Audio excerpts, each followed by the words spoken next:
Hello, fellow travelers, and welcome to KnightMareGiver. This narration was provided with permission by Mrs-Poe on the NoSleep community Reddit, who has graciously offered to and allowed me to narrate her story today. Please support the author by reading their story on Reddit and giving them an upvote. The link will be added in the description below. Authors are the true heroes that allow narration and enactments to be possible. Please show Mrs. Poe your support if you enjoy this work by checking the link below. And now, enjoy your stay, and welcome to the story. I live in a haunted house, and it wasn't as exciting as I thought it would be. A story by Mrs. Poe. The story is true, so maybe it's a little boring. I was always a morbid kid who liked horror stuff and ghosts, and I used to say my dream was to live in a haunted house because I thought it would be a big adventure, lol.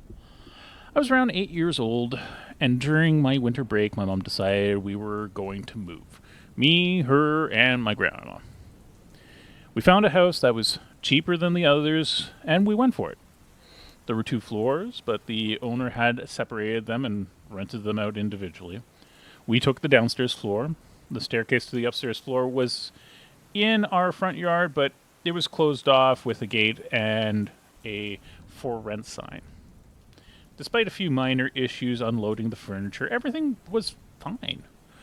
The house and the place were kind of weird, and they had a very strange energy. It was almost like an uncanny valley.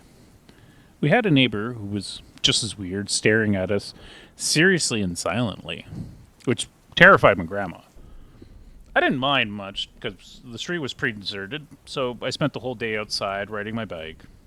In the first few weeks, everything was calm.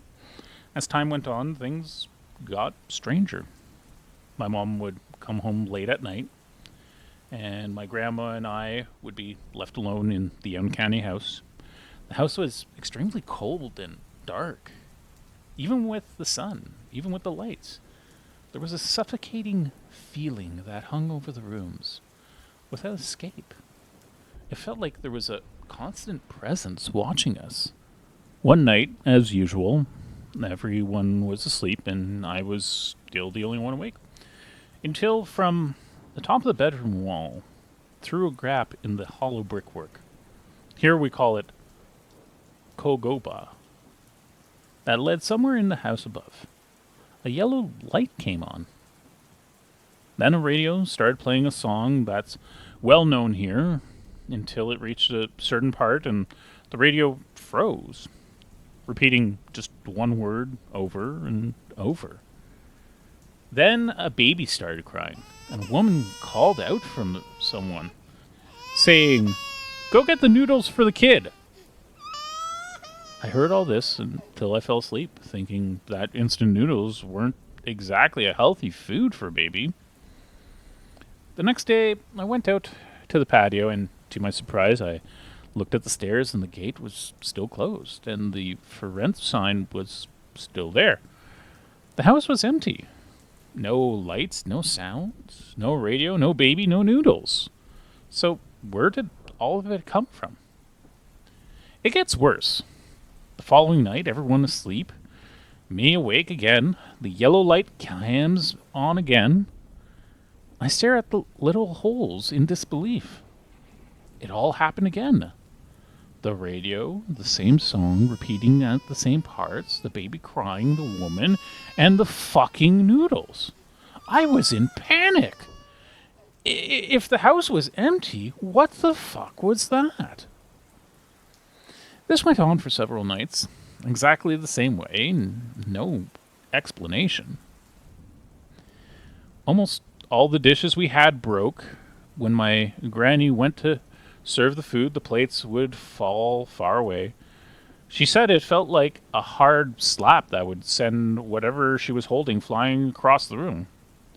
She also said she heard footsteps at night, of someone walking around the house in early hours on the wooden floor.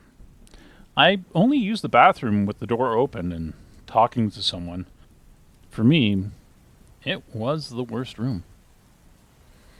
We only stayed there a few months. We really felt bad, and it wasn't anything like the horror movies I used to watch.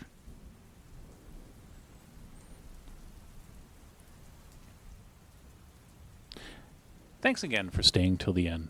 If you enjoyed the video, please hit like and subscribe. Furthermore, show Mrs-Poe, the author of today's narration, some love by visiting her Reddit and leaving an upvote for their story.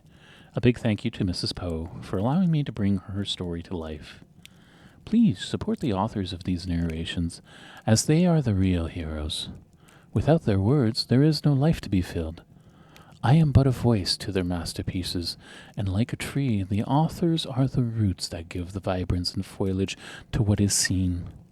So please show Mrs-Poe your love and support. Thank you, fellow travelers, for visiting KnightMareGiver. We hope you enjoyed your stay, and come again very soon. Goodbye for now.